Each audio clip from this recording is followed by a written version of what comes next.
this one's rolling. Okay. That one's also rolling. No, I just turned the audio off. Wait, I need to do it up. I got this little audio thing. Okay. Anyways, guys, it's the first episode for Skillkingdom. And Skillkingdom is our company, it's our startup, and we are really excited to be working on this project. It's me and Rob together, so it's us as a two-man team. And yeah, we're also going to be making a sort of a devlog series about this game that we're going to be building. We are calling the game Coinbattle. It's our third-person shooter game, and basically we are going to be cutting this up in, I think, around 5 parts. I'm looking at Rob. Yeah, I'm not going to get here. So I think so, yes. I think it's going to be 5 parts because in this first video we are... Whoa, hold up guys. Let's first explain the concept of the game before we move on with the rest of the video. So let's talk about the concept of our game. So like I said, our game is called Coinbattle, and you are going to be battling in a third-person shooter for coins. So basically, whenever you spawn in the world, you have a couple of coins. If you shoot other players, you will get their coins, and if other players shoot you, they will get your coins. And there's a little sort of economy system around this, with which with those coins you can buy certain clothing, accessories, for instance, and other features which we're going to be talking about more in the future. And basically the entire game is working on a dedicated server, and it has drop-in, drop-out multiplayer, so it's completely matchmaking independent.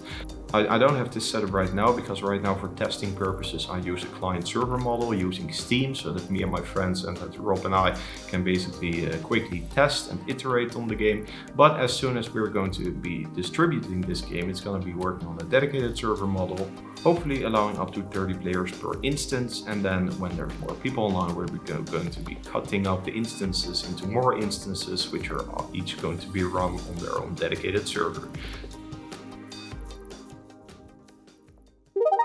Okay, so let's reverse and take a look at what we were talking about.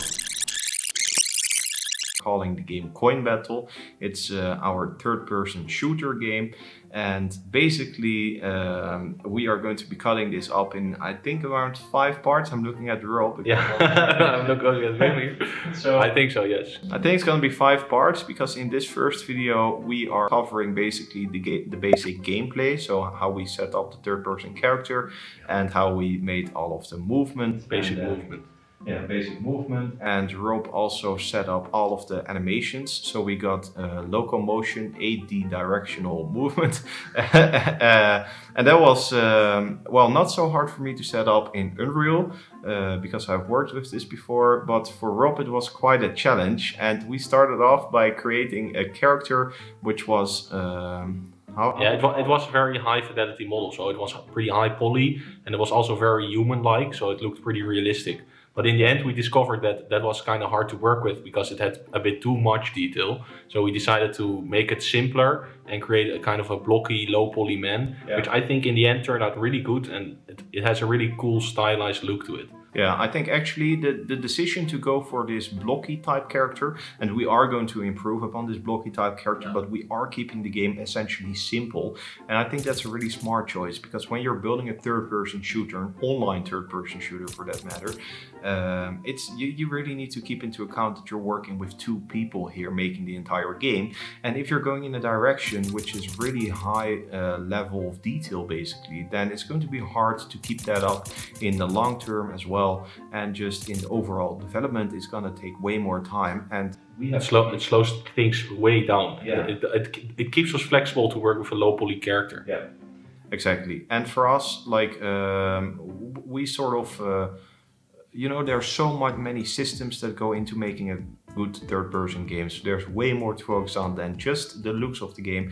And we believe firmly that if the game handles correctly and if the game works properly and there's no glitches, no bugs, and the gameplay is perfect, I believe that really drives whether or not a game is successful or not.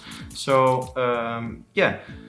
Going on to that flow, we're going to be making a little series. Like I said, it's going to be about 5 parts. So this part we focused on the basic movement. We also set up like a reloading animation, shooting animation, just a directional movement and jumping. And then I made some little scripts where you can already zoom in, out. So I mean, where you can zoom in and out. Yeah, you can zoom in and out. That was what I was going to say. And that works great. You can switch the camera direction, so you can have a left angle camera, right angle camera. Made a little crosshair that basically gets your speed and then determines how many, how do you say that? How much recoil? No, how much spread. Yeah. So basically the speed of the character determines the spread. So if you walk really fast, then obviously you're going to have a lot of spread. And if you're standing still, then you're going to have basically 0 spread, apart from the one that you're going to be receiving from the recoil. Anyways, let's also just look at how we set up all of the different animations.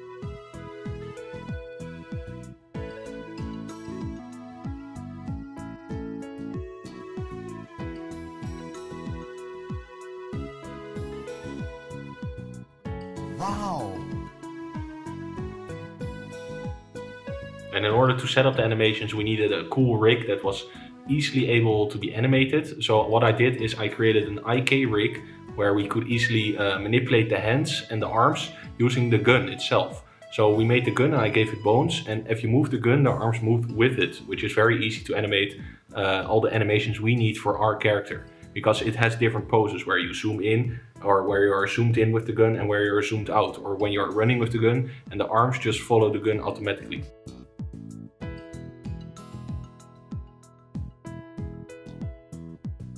And when Rob had all of those animations ready in Blender, I imported them into Unreal and I set up a blend space, and I set up an adirectional blend space using a speed and a direction variable deranged from the base character that we have set up.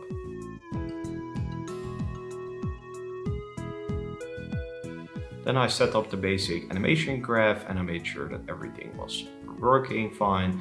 And when it was working fine, we had to figure out the correct movement speed to match our animations, which was kind of tricky, but we got that to work as well.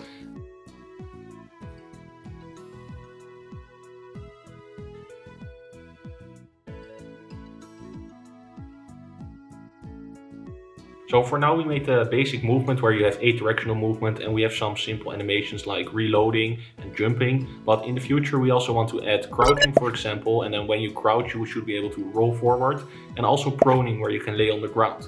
And of course this all has to interact with different kind of weapons, because now we only have a machine gun or a rifle, but in the future we would like a sniper, for example, or a pistol, and also the ability to be able to throw grenades to do, well, area of effect damage.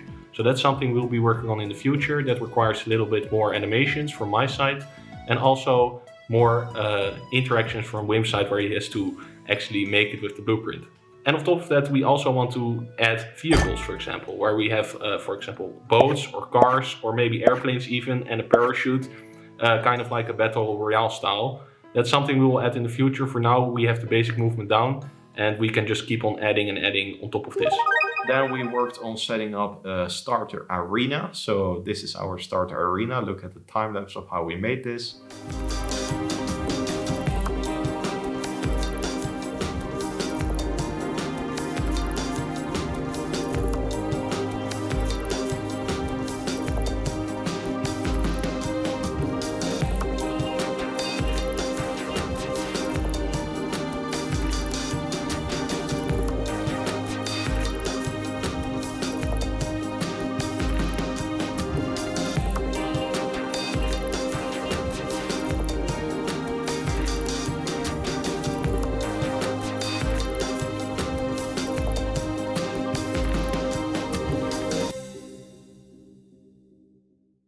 I hope you guys liked that little time lapse. Now let's jump into some more cool gameplay before we finish up this video.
Was that cool, guys, or what?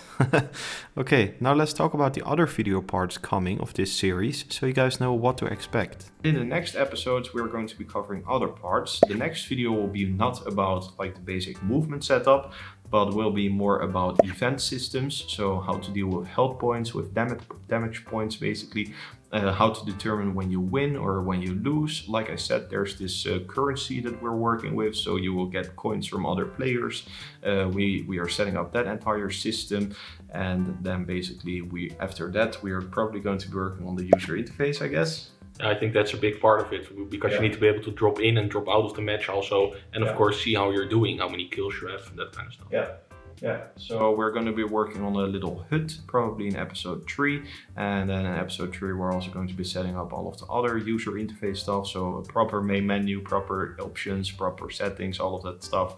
And then episode 4 is probably the episode in which we're going to be figuring out what kind of maps we're going to want and working out our map system, making cool maps. We're thinking about a forest, probably some city type environment, and probably also some development type environment where it's a little bit more funky. And those maps will probably be a little bit more high risk. So forest will probably be starter map, city will probably be mid-level difficulty map, and then the development type map, I guess, we're not sure.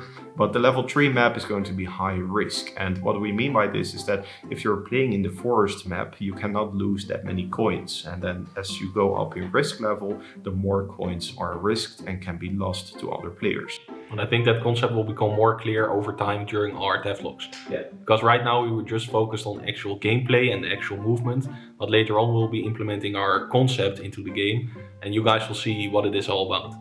Yep. So that's it for this video, guys. We hope you enjoyed this.